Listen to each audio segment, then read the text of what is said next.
Welcome to the Idaho Business Podcast focused on providing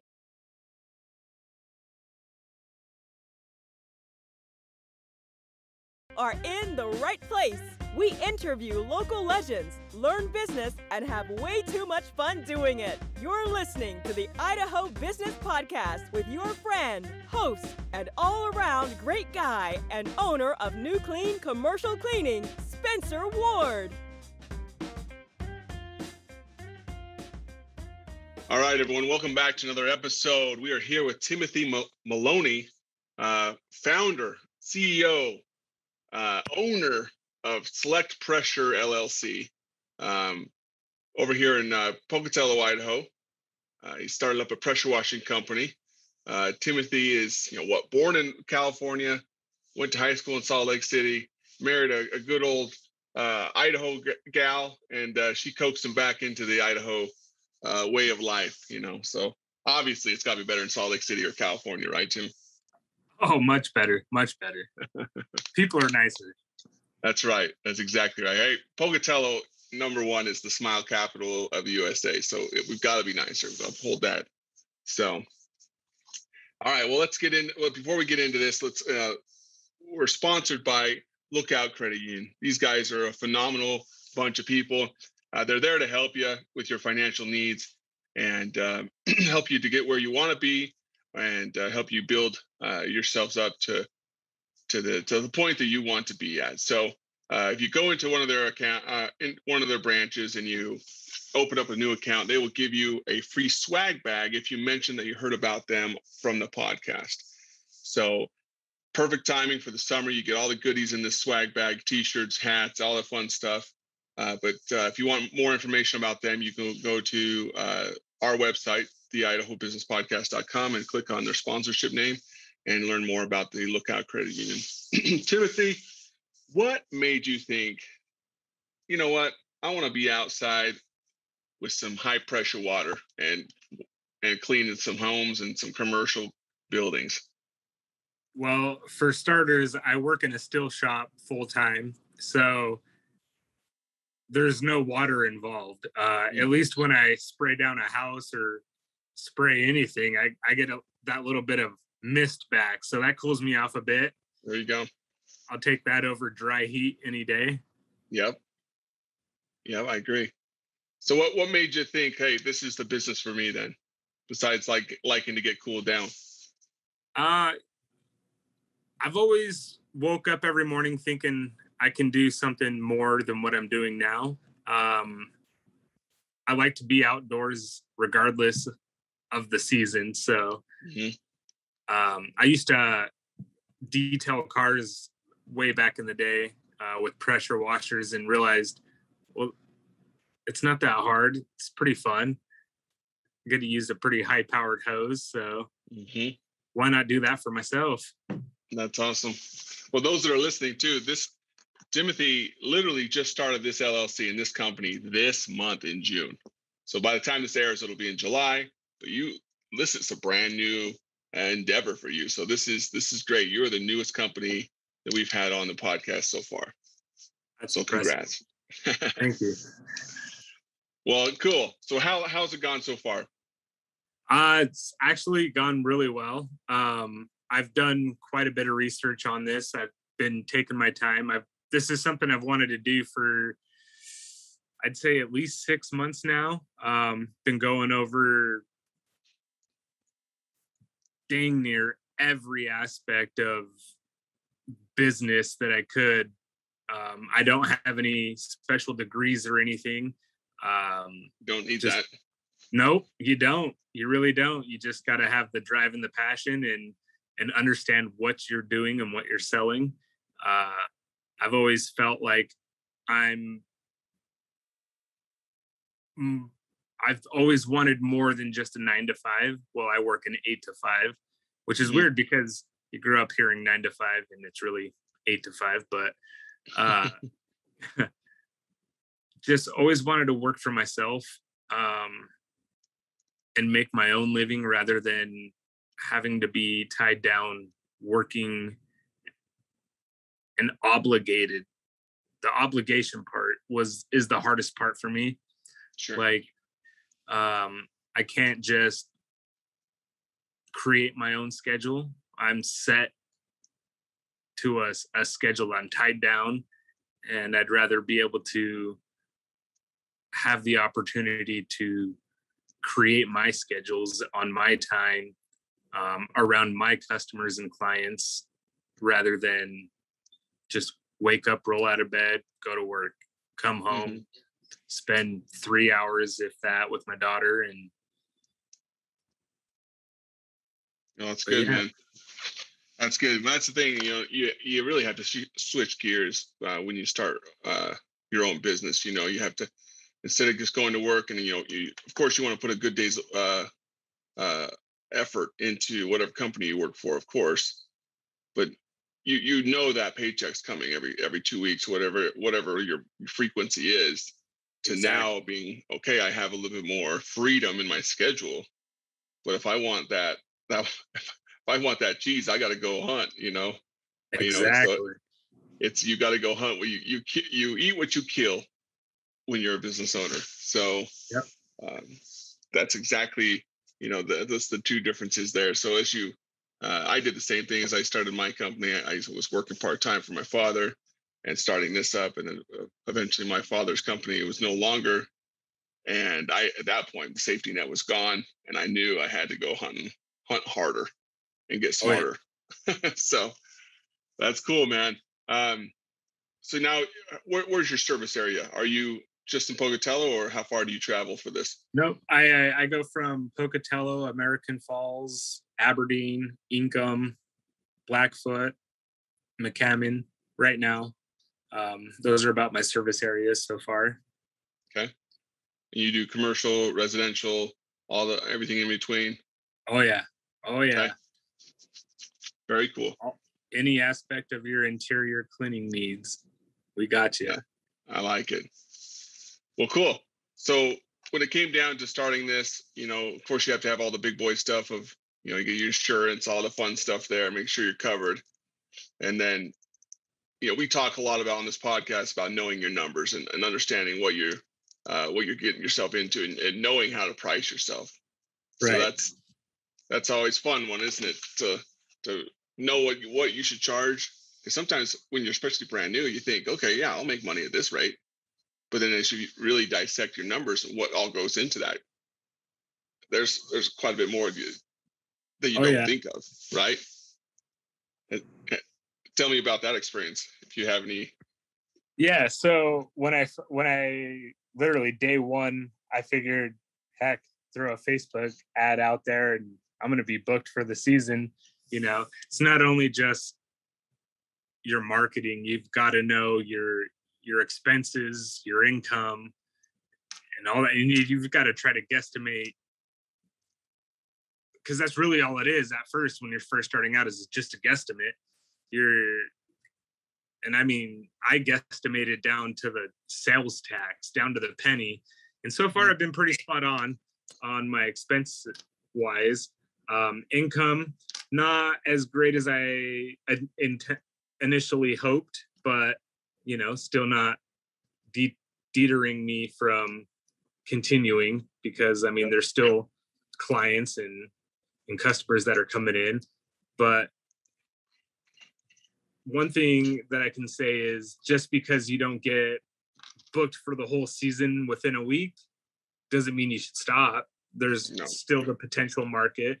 You got to realize there's other businesses out here that are doing the exact same thing, that are more established and still have the clientele base. So you just got to keep going. That's the biggest thing, is just wake up every morning. I can do this. We got this.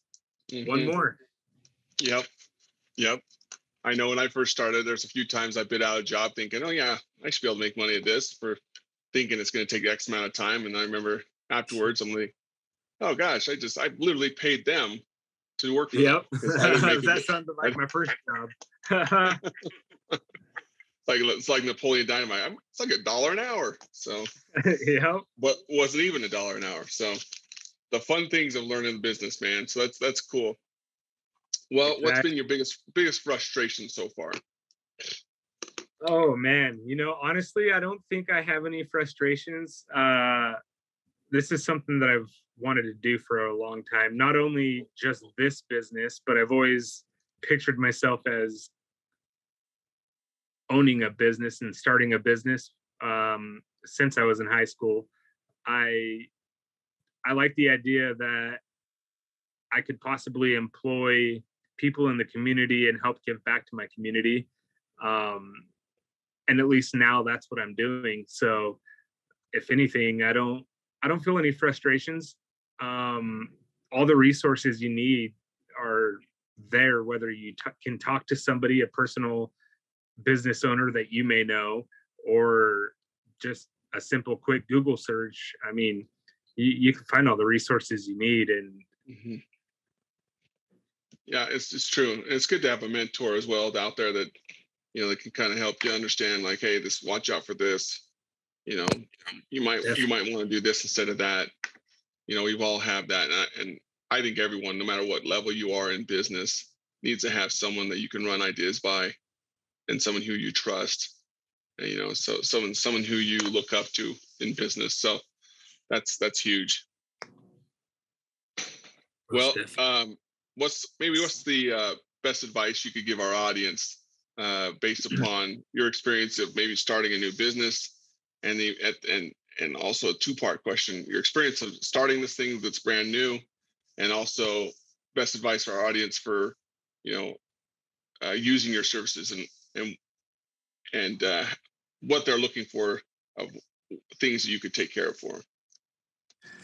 All right. So some good advice I would say for starting a business is ask questions. If you don't know, I mean, whether it's your friends, if you're currently working for an employer, ask them. I mean, if anything, they're going to know the most and hopefully point you in the right direction. That helped me a lot with my current employer.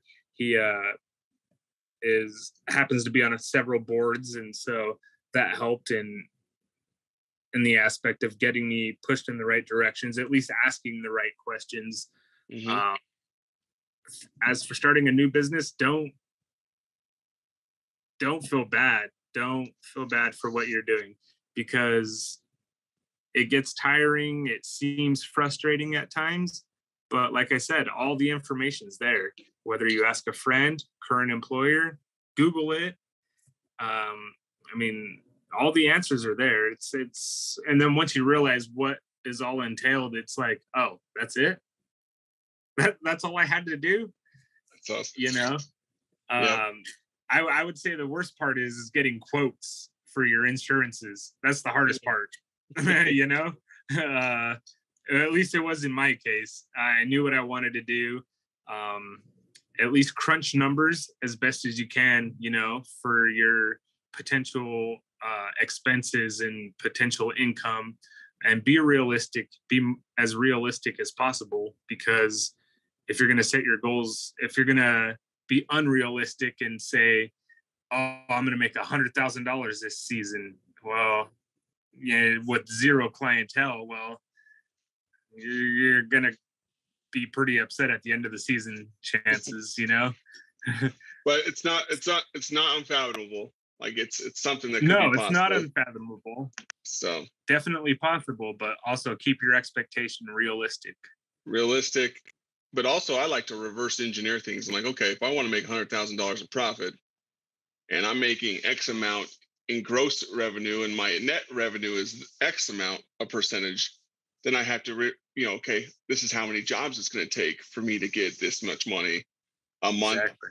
And if I keep getting these jobs a month, by the end of the year, I can get to this point. And that's what I like to do, because, if we all say that, like, hey, I'm going to make, it's going to be $1 million company this year. Okay. Do you really know how much that goes into it? Like, that's where you reverse engineer it and say, okay, well, if I want to be $1 million, I've got to have X amount of leads coming in, because I know I can convert, this percentage of each lead into a bid. And I know I can get a sell off of this percentage of all the bids. And then each sell is going to be about this much money, type thing. So that's huge if you can do that kind that of thing. And the time Yep. that you have. So, you know, then it comes time to hire employees and figure out all the taxes that are involved with that and the insurance as well. So that's right. Oh yeah. There's a lot to learn, but definitely doable. Like I said, That's I right. don't have any kind of business degree or I'm Hey, right out of high school. So school of hard knocks, man. yes, it's the best school there is. That's right. I'm not knocking education. I've got my a 4-year degree as well, and it helped in a lot of many things. But there's a lot of things that you just can't be taught. You have to kind of go through it and work through it yourself. So, all right. Well, Timothy, let's move on to the lightning round here. Sensations Spa, located in Twin Falls and also in Pocatello, are our sponsors for the lightning round. These guys will have phenomenal services for you. You need your tanning, your mani-pedi, all that fun stuff. They're there for you. Good. Yeah. And here soon they're going to have a deal for us if you go into one of their locations and mention that you heard about them on the podcast. So go look them up, and they'll treat you right. So sounds good. My wife would like that too. Perfect. Okay, Timothy, do you have maybe a book that you've read recently, or a tool you've used, or a software you've used that's kind of been a game changer for you in your business? I would say not only just for my business, but for my life personally, is a book called The Cedar Post. Have you heard of that? I have not. See, so I'm not from Idaho, and this is a book that is based out of Declo/Burley/Twin Falls. It's all about the pristine American dream. And it's about a boy who ends up in foster care and whatnot, same as myself, but instead of always frowning down on his life, reverses that, like, I have the right to be happy. I have the right to do this. I have the right to do that. I have the, and so it's always a constant, instead of looking at your life as at face value, it's always trying to up it up $1. It's like, instead of, man, I'm stuck at a 9-to-5. This is all I'm going to do with my life. Well, I have the right to be able to go work outside of my 9-to-5, to create my own company, to better myself and my family, and eventually do this full time. Sure. I like that, man. Cedar Post. I'll have to put that down in my Oh, everybody should. Audible. It's by Jack Rose. Okay. Especially, and it's an Idaho author. So that's great. Yeah, I've never met anybody in Idaho that's read this book. So that's cool. So, well, now you're on the Idaho Business Podcast, so you're getting it out to, a couple thousand people here. So it'll be good. Good. Hopefully they read it. That's right. So what's one of the biggest myths business owners need to know the truth about, in your experience? Biggest myths. You're going to get rich overnight. There you go. And everything's a tax write-off, because not everything's just a tax write-off. You'll have friends come up to you, be like, hey, why don't you buy dinner? You can write it off. You can exactly. You'll learn that your friends that don't own businesses, they'll come to you and be like, oh yeah, just write it off. And you have to help them understand. Do you understand what a write-off is? I have to showing some profit to have anything to write off. And I still want to be able to show profit so I can get loans later on from banks and fun stuff like that. Just write it off. That's one of their favorite things to say. Just write it off. You give our dinner. So. Oh, yes. That is the biggest. That's my biggest piece of advice. Not everything's just a tax write-off. I like it. And I'll give you one thing of advice too. Run your company like you want to sell it. Yes. Even if you don't ever want to sell it, run it like you're going to sell it. So on your books, your P&L, all that kind of stuff, make them run and don't intertwine personal and business. Correct. So, my wife works at a bank, so that she kind of helps me out on that end. Yeah. You want clean books, man. That's good. Yeah. Okay. What's one question I should have asked that I didn't ask? And what's your answer? Ooh, one question you should have asked. Honestly, I don't know. It's okay. I might have been perfect this episode. Right? That's what I would say. I mean, it's pretty straight down and narrow. It's if you're willing to put in the time and the effort and the research, chances are you're going to be successful, but you have to put in the time, the effort, and the research. Perfect. And the research is the most important, because if you just say, well, I'm going to start a car detailing business next week. Well, what's your potential market? What's your competitors? What are, you have to know these things. And if you don't, well. That's awesome. That's good, man. I like it. Research, put in the time and the effort. I love that a lot. Well, I appreciate it, Timothy. And those that are listening, thinking, wow, this guy's got a new business. Number one, I need some things around my home or my business to be cleaned. What's the best way to get a hold of you? We do have a Facebook, Select Pressure LLC. We have a website, www.selectpressure.com, or you can call or text us anytime at 208-281-6330. Always free quotes and consultations. Yeah. Awesome, man. That's really cool. Okay, well, I appreciate you coming on today, and I'm sure our audience is going to get some good nuggets of value here. And to all those that are listening, get out there, keep conquering your week. Stay away from those negative people that want to ruin your life and, and keep you down, because misery loves company, people. Misery loves company, and stay away from them. Have a great week, and thanks for listening. Congratulations on spending a couple of minutes getting a little bit smarter, having some fun, and supporting the Idaho business community.